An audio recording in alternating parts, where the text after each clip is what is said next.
बिहार का पर्यवेक्षक बनाया गया। बड़ी खबर आपको बता रहे हैं, उत्तर प्रदेश के उप मुख्यमंत्री केशव प्रसाद मौर्य होंगे पर्यवेक्षक। विधायक दल की बैठक और नेता के बाद ये चुनाव किया गया है। बीजेपी ने पर्यवेक्षक नियुक्त किया है। सह पर्यवेक्षक सांसद साध्वी निरंजन ज्योति बनाए गए हैं। बड़ी खबर आपको बता रहे हैं, कल सुबह दोनों पटना पहुंच जाएंगे। इस वक्त की बड़ी खबर आपको बता दें, बड़ी जानकारी आपको दे रहे हैं। बिहार का पर्यवेक्षक बनाया गया। उत्तर प्रदेश के उप मुख्यमंत्री केशव प्रसाद मौर्य को पर्यवेक्षक बनाया गया है। और देखिए इस पूरी खबर के जानकारी के साथ न्यूज़ 18 संवाददाता शैलेंद्र हमारे साथ फोन लाइन पर जुड़ रहे हैं। शैलेंद्र, क्या जानकारी है?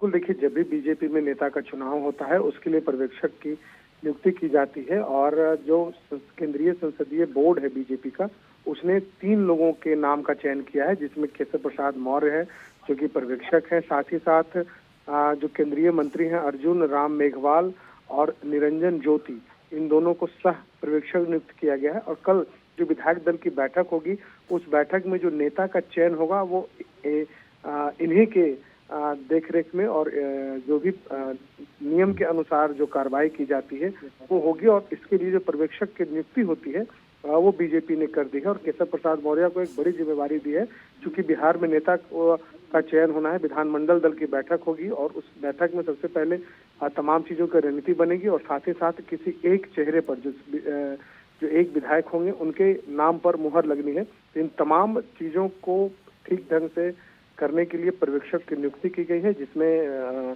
3 लोगों को जो 3 बड़े चेहरे हैं इनको इसमें नियुक्त किया गया है। और शैलेंद्र, अगर हम पर्यवेक्षक की भूमिका के बारे में बात करें तो क्या भूमिका उनकी होती है, किस प्रकार से वो बहुत अहम माने जाते हैं? बिल्कुल, देखिए, एक प्रक्रिया होती है विधायक दल की बैठक की। और ये जो बैठक होती है, चूंकि संसदीय प्रणाली लोकतंत्र के हिसाब से एक बहुत ही महत्वपूर्ण कदम है। जब आप सारे विधायक मिल करके एक सुर से एक अपने नेता का चयन होता है। इस पर्यवेक्षक तमाम विधायकों से बातचीत करते हैं, विधायकों की राय जानते हैं, और उसके बाद जब आम सहमति बनती है तो उसके बाद नेता का चयन होता है। और जब नेता का चयन होता है तो उसके बाद इसकी सूचना अन्य लोगों को पर्यवेक्षक के द्वारा दी जाती है। तो एक जो प्रक्रिया है वो पूरी प्रक्रिया के तहत बीजेपी ने यह निर्णय लिया है कि जो पर्यवेक्षक आएंगे वो पर्यवेक्षक इन तमाम चीजों को गंभीरता से देखेंगे। और जो नेता की जो नियुक्ति वाकई देखने वाली बात होगी। शैलेंद्र, सहम जिम्मेदारी के तहत क्या निर्णय लेते हैं केशव प्रसाद मौर्य, और कल बहुत बड़ा दिन होगा। बढ़ते आगे, केंद्रीय मंत्री अमित शाह पटना आ रहे हैं। बड़ी खबर आपको बता रहे हैं, शपथ ग्रहण समारोह में शामिल होने के लिए कल शाम को वो पटना आ रहे हैं। इस वक्त की बड़ी खबर आपको बता दें, देखिए, केंद्रीय मंत्री अमित शाह कल पटना आएंगे। शपथ ग्रहण समारोह में शामिल होने के लिए पटना आ रहे हैं केंद्रीय गृह मंत्री अमित शाह। इस वक्त की बड़ी खबर, नई सरकार को लेकर हलचल काफी तेज हो गई है। लगातार मुलाकातों का दौर जारी है और इसी बीच अब खबर ये आ रही है कि एक कर नेता पटना पहुंचने वाले हैं, जिसमें पहला नाम गृह मंत्री अमित शाह का सामने आया है। और इसी बीच अभी हमने आपको ये भी जानकारी दी कि केशव प्रसाद मौर्य भी पटना आएंगे, उनके साथ तमाम अन्य नेता भी पटना पहुंच रहे हैं। तो देखिए, पटना में सरगर्मी काफी तेज हो गई है। और इसी बीच खबर ये आ रही है कि शपथ ग्रहण समारोह, जिसे ऐतिहासिक बनाया जाना है, इसके लिए भव्य और दिव्य तैयारियां की जा रही है। पटना के ऐतिहासिक गांधी मैदान में ये तैयारी चल रही है। और इसी तैयारी में शामिल होने के लिए, इसी भव्य कार्यक्रम में शामिल होने के लिए गृह मंत्री अमित शाह भी पटना आ रहे हैं। देखिए इस पूरी खबर के जानकारी के साथ न्यूज़ 18 संवाददाता शैलेंद्र एक बार फिर हमारे साथ हैं। शैलेंद्र, क्या जानकारी है गृह मंत्री अमित शाह के आगमन को लेकर? कब तक वो पटना पहुंच सकते हैं और उनके आने के बाद आगे का क्या कार्यक्रम होगा?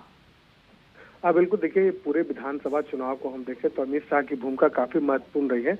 और जब कल विधायक दल की बैठक होनी है, नेता का चयन होना है, उसके बाद एनडीए की बैठक होनी है, और उस बैठकों के दौर के बाद शाम में कल अमित शाह भी पटना पहुंच जाएंगे। और चूंकि शपथ ग्रहण समारोह बड़े पैमाने पर होना है, गांधी मैदान में प्रधानमंत्री को आना है, उसके ठीक एक दिन पहले अमित शाह भी आएंगे, ताकि तमाम चीजों की जो तैयारियां हैं वो देखेंगे। और साथ ही साथ कहा जा सकता है कि सभी जी, चलिए, बहुत बहुत शुक्रिया शैलेंद्र हमारे साथ जुड़ने के लिए, तमाम जानकारी के लिए। तो ये बड़ी खबर आपको इस वक्त की बता रहे थे, जो गृह मंत्री अमित शाह के आगमन से जुड़ी हुई थी। और देखिए